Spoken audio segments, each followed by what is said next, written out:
Jailer 2 படத்தை பத்தின ஒரு சின்ன அப்டேட் தான் இந்த வீடியோ. அண்ணாத்தங்கிற ஒரு அற்புதமான படத்துக்கு அப்புறம் ரஜினிகாந்த் நடிச்சு நெல்சன் டைரக்ட் பண்ண படம் தான் ஜெயிலர். இந்த படம் ரிலீஸ் ஆன அந்த 2023ல இந்த படம் வந்து one of the highest collection of the year.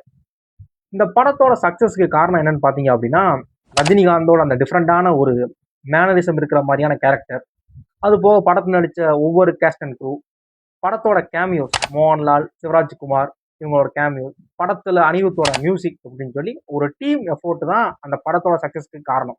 Story and screen play, Nelson வந்து ரொம்ப எங்கேஜா படத்தோட ப்ரீ கிளைமேக்ஸ் வரைக்குமே ஒரு சஸ்பென்ஸ் கேரி ஆகுற மாதிரியான கொஞ்சம் கூட எதிர்பார்க்காத ஒரு ஸ்கிரீன் பிளே பண்ணியிருப்பாரு அந்த படத்துல. அப்படிப்பட்ட அந்த படத்தோட கேமியோஸ்ல ரொம்ப பயங்கரமான ஒரு கேமியோ யார் அப்படின்னா சிவராஜ்குமாரோட கேமியோ.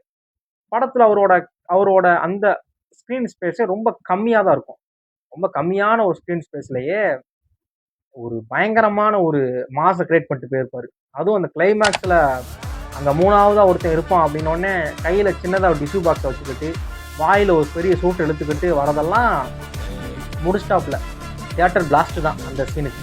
ஆனா அப்படிப்பட்ட சிவராஜ்குமார் அவர்களுக்கு அந்த கிளைமேக்ஸ்ல போட்ட அந்த மியூசிக், அது வந்து ஆக்சுவலா படத்துல பாத்தீங்க அப்படின்னா ரஜினிகாந்துக்கு போட்ட மியூசிக் தான், ஜெயிலரோட தீம் மியூசிக். அதை கிளைமேக்ஸ்ல அவருக்கு போட்ட உடனே ரஜினிகாந்துக்கு எந்த அளவு செட் ஆச்சோ அதை விட ஒரு மடங்கு அதிகமாவே ஒரு டெய்லர் ஃபிட்டா அந்த மியூசிக் வந்து இவருக்கு செட் ஆயிருச்சு, பிஜிஎம்.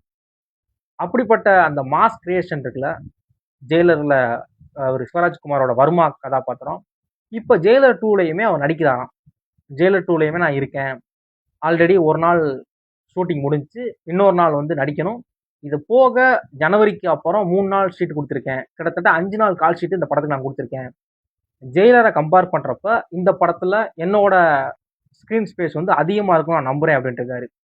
ஆல்ரெடி அந்த குட்டியா கொடுத்த அந்த விஷயத்துல அந்த ஒரு டைமிங்லயே தலைவன் மிரட்டி விட்டு போயிட்டான். இப்ப இந்த ஆளுக்கு வந்து கொஞ்சம் பெருசாலாம் கொடுத்தான்னு வச்சுங்க, செமத்தியா செஞ்சுட்டு தான் போவாப்புல, அதுல எந்த டவுட்டும் இல்லை. என்ன ஒண்ணு, அதுல இருக்கிறத விட இதுல மாசா ஒன்று நெல்சன் கிரியேட் பண்ணிட்டாருன்னா பயங்கரமா இருக்கும். உண்மையாவே சொல்றேன்.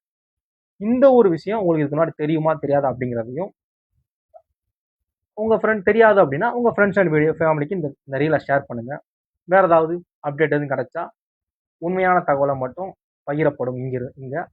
தேங்க்ஸ் ஃபார் வாட்சிங்.